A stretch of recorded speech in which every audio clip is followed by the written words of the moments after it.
What's up, guys? This is the Armchair Fighter. Welcome to my YouTube channel. I have been a fan of MMA since post-pandemic, and I've been following the sport for close to around 5 years now.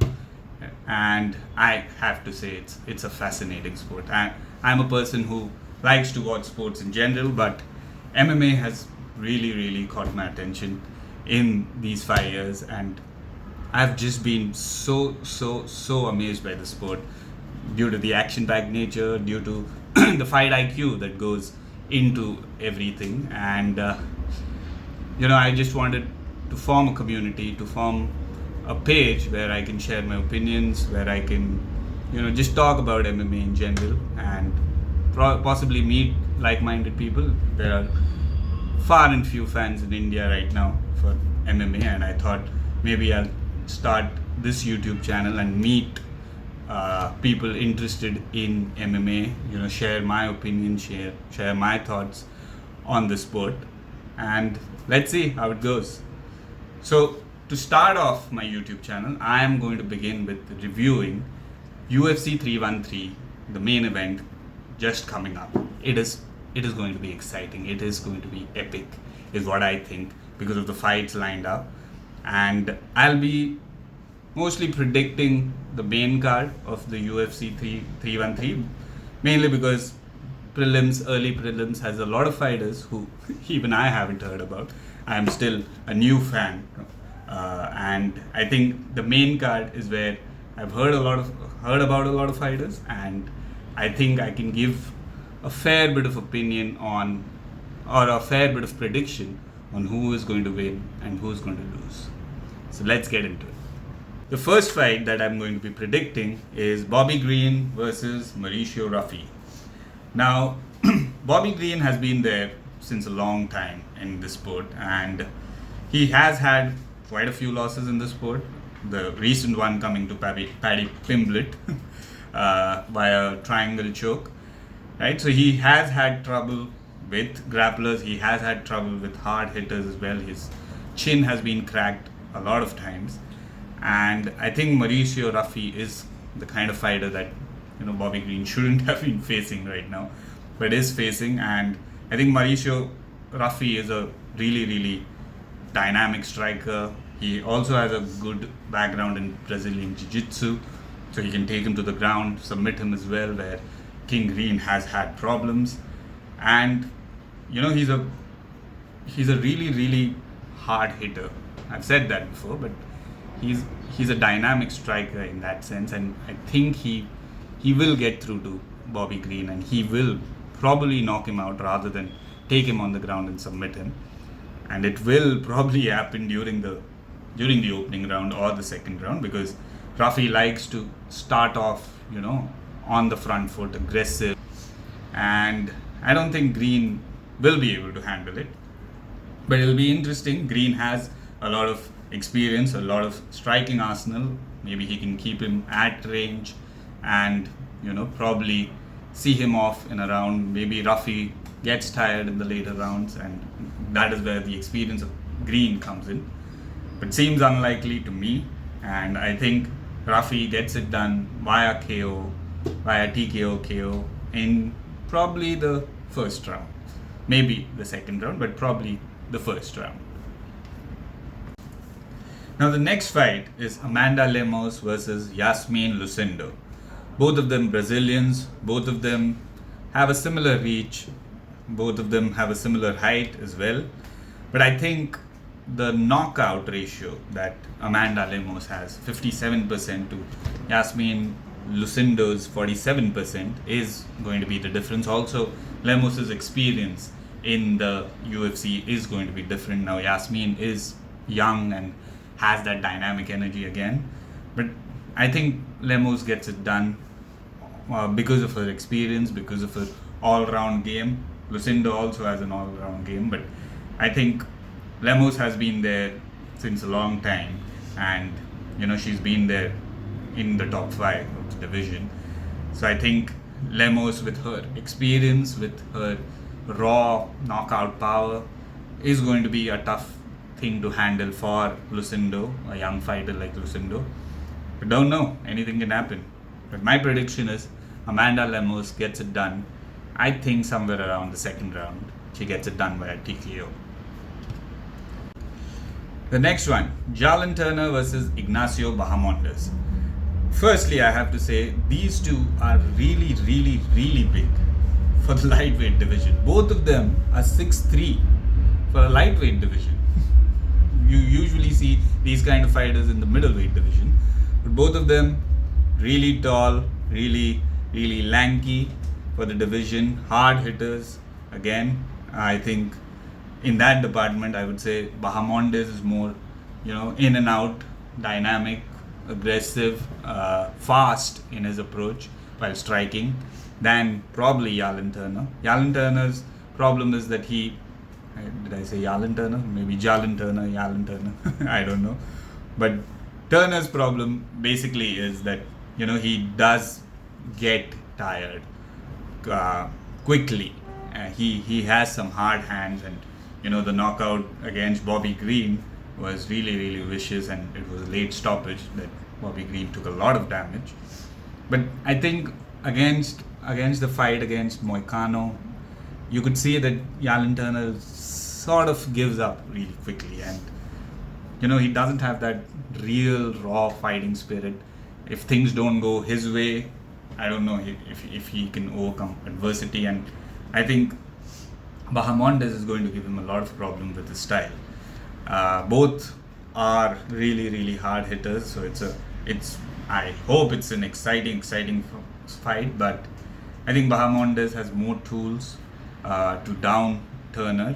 Maybe, the reach advantage was what Turner was playing for, but I don't see a reach advantage. I think, because Jalin Turner's reach is 77 inches, Bahamondes is 75, so that reach advantage is not going to come into play. And I think Bahamondes is going to give him trouble. I don't think there's going to be a finish, but don't know. Turner's chin has been cracked quite a few times, so I think Bahamondes gets it done, but I think through decision. So my prediction is Ignacio Bahamondes winning the fight, but through decision. Now we come to the co-main event, and I'm really, really excited for this event. I was actually excited for the fight that was originally scheduled, that was Justin Gaethje versus Dan Hooker, but Justin Gaethje versus Rafael Fiziev 2 is an interesting fight. The first fight was competitive till the second round. The third round, Gaethje just overloaded him with so much activity, so much aggressiveness that it was too much for Fiziev to deal with. And it'll be interesting to see this time around what adjustments Fiziev has made to his game. Although Rafael Fiziev does come on short notice, so I don't know whether he has had the time to make those adjustments. And maybe I think it was 2 weeks out that Fiziev accepted this fight. So big ups to him, coming off an injury, coming off 2 losses, one of them at the hands of Gaethje, one of course due to the injury he lost against Gamrot. But it's going to be difficult for him. Justin Gaethje puts on so much volume out there, and he's so aggressive with his approach that for a guy like Fiziev, who has fought Justin, will know what is coming at him, will be difficult to make those adjustments in such a short time. If he does make those adjustments, great, but seems far less likely that he has those holes, properly addressed. And Rafael Fiziev does have a great Muay Thai approach where his kicks come in hard, but against a striker like Justin Gaethje, and obviously after the loss at the hands of Max Holloway, I think Justin Gaethje is going to be really, really cautious, more cautious. And he said that in an interview that if he again gets knocked out that way, that is curtains for him. And I don't think he's the kind of guy who would want to put a curtain on his career so fast before taking one last crack at Islam Makhachev. So I think, Justin Gaethje is going to be more cautious, which is really, really bad news for Fiziev, because he's going to take his time pick his shots. I don't think he's going to have a cautious approach that, he's not going to put out more volume, but he's definitely going to be more circumspect of the the approach, the aggression that he's going to be putting on Fiziev. Fiziev, on the other hand, I think, maybe he needs to probably work on his output more, because during later rounds we see him getting tired, and he has shown to drop off during the third round in most of his fights. So difficult for him to make those adjustments and then go on to beat a fighter like Justin Gaethje. But I hope it's an interesting fight. I hope it's a heavy output, action-packed fight. The first fight wasn't as action-packed as I'm building the second fight up to be, but I think more is on the line for both of them. Justin Gaethje has to prove a point again. He has proven many points, but he has to come off that loss and probably score a KO, TKO kind of victory. Fiziev again has had two back-to-back losses. One of them was, of course, due to injury, but he would also want to redeem himself, get into the top 5 of the lightweight division. Absolutely stacked division. So I'm expecting a lot more out of this fight, because a lot more things are on the line. But that's just me, right? So let's see. But my prediction is Justin Gaethje wins this fight. I don't think he knocks him out. I think it's a decision victory, but I think a dominant decision victory. I think it's going to be somewhere around 30-27 this time around, or 29-28 unanimous decision, not the majority decision that he got in the last fight. So Justin Gaethje beats Rafael Fiziev via decision. And we come to the main event. Alex Pereira versus Magomed Ankalaev. Chama. Chama ou não chama? Chama, caralho. Chama! Chama, porra. Chama ou chama? Chama. Chama. Caralho. Chama. Chama. Chama! Sound good.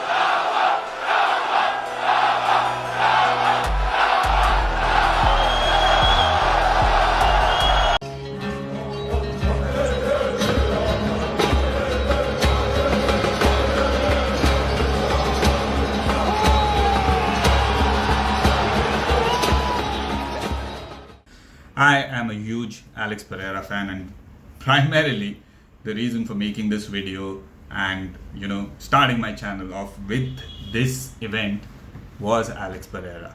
I couldn't not predict his fight, not make a video about his fight, and I'm really excited for this matchup in particular, because many critics, many experts have been saying that this is Alex Pereira's toughest test in the UFC. And Magomed Ankalaev does have a well-rounded game, has the wrestling prowess from Dagestan to cause Alex Pereira trouble. So interesting things about this fight is Magomed Ankalaev has been saying that Alex Pereira has been ducking him for a long time. And Alex Pereira has been saying that UFC is not keen on him fighting Magomed Ankalaev. So he's fought Jamal Hill, he's fought Hiri Prohaska, he's fought Khalil Roundtree, everyone other than the number one fighter in the UFC light heavyweight division, that is Magomed Ankalaev.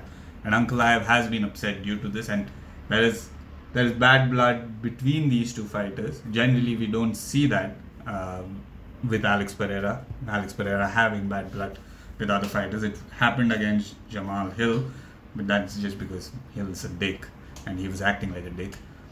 But interesting views about this fight is that Magomed Ankalaev says that he's going to strike with Alex Pereira. He has a good wrestling background.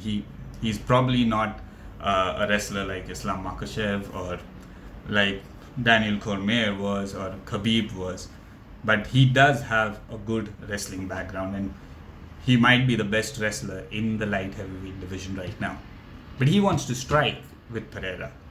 That's just odd. That's like Cristiano Ronaldo saying he's not going to score a goal by a header. He's just going to use his left foot. That's just silly, right? But he is confident that he's going to strike with him and he's going to knock him out. Whereas Alex has just been a phenom in this division. He has won every fight via knockout. Barring the Jan Blachowicz fight, he won every fight via knockout. Jamal Hill, the first round. Yuri Prohaska, second round. Khalil Roundtree Jr., fourth round. And even Jan Blachowicz, though he took him down, had a lot of trouble with his leg kicks. Jan Blachowicz is a good leg kicker himself. He kicked the shit out of Magomed Ankalaev's legs. But he had trouble picking those leg kicks when they were coming, because they're just so sneaky, they're just so fast, they hurt you a lot.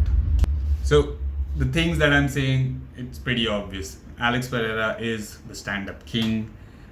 He is a two-division champion, former two-division champion in kickboxing, and he has a stand-up game that many legendary fighters had in the sport of MMA. So to strike with him is going to be extremely difficult. Even though I'm an armchair fighter, armchair critic, I can say that striking with him is going to be extremely difficult, and it's the most difficult way to beat him.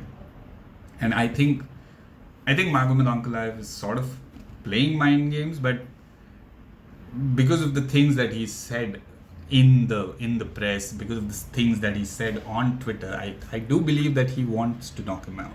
I don't think a submission victory or a ground and pound TKO is what he's aiming for. I think he wants to strike with him and knock him out. And if he does that, great. Big ups to him, but it's going to be really difficult. Although he does have good wrestling. We've seen it against Paul Craig. Paul Craig is a good wrestler, at least in the light heavyweight division.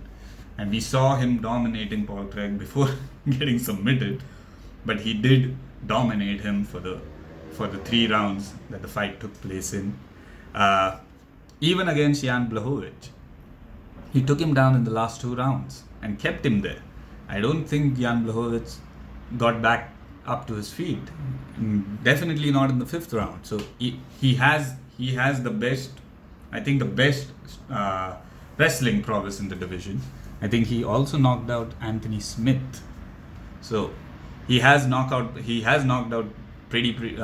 in many fighters in the light heavyweight division. So he has that knockout power, but nothing compared to what Alex Pereira has, right? Nothing compared to what we've seen Alex Pereira do to fighters. I mean, he just touches them and they just melt.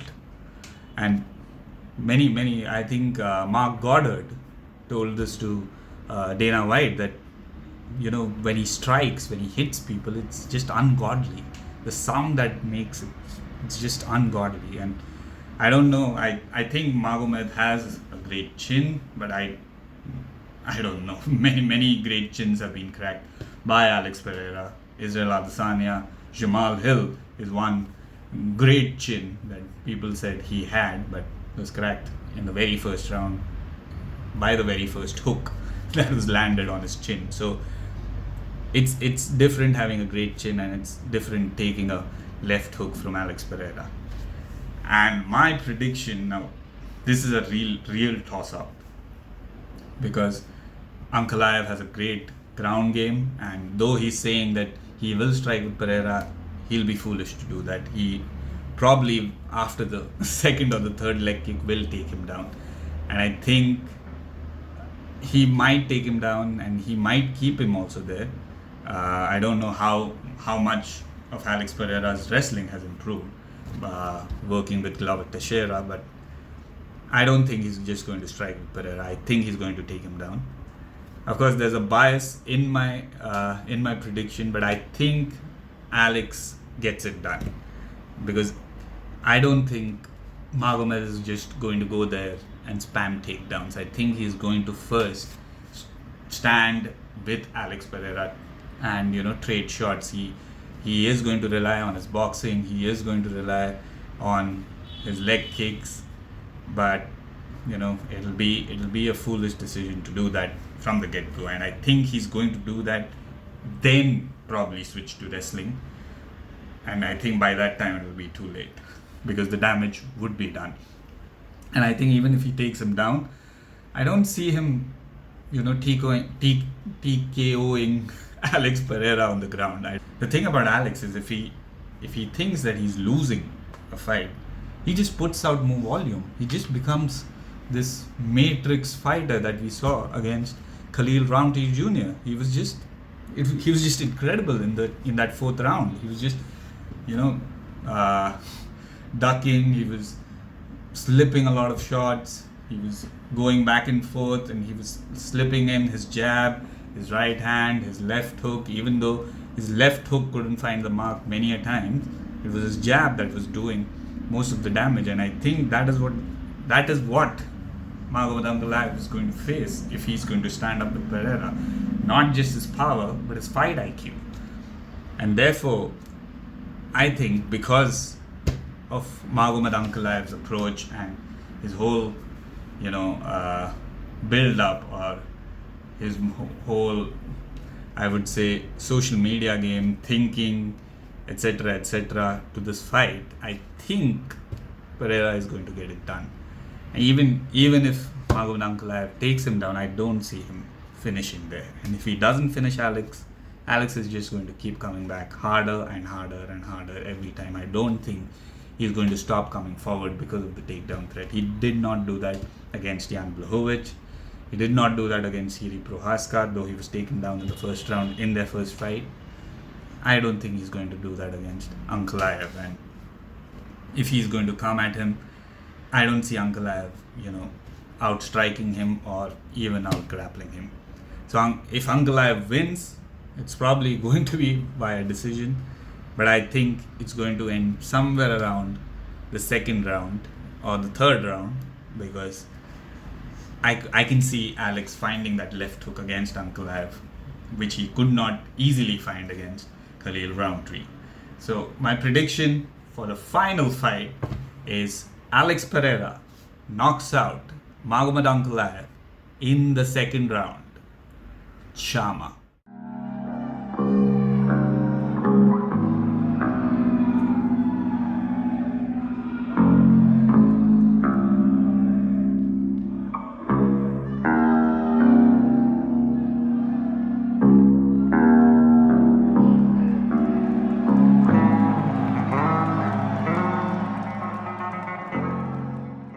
Okay, so these were my predictions for UFC 313.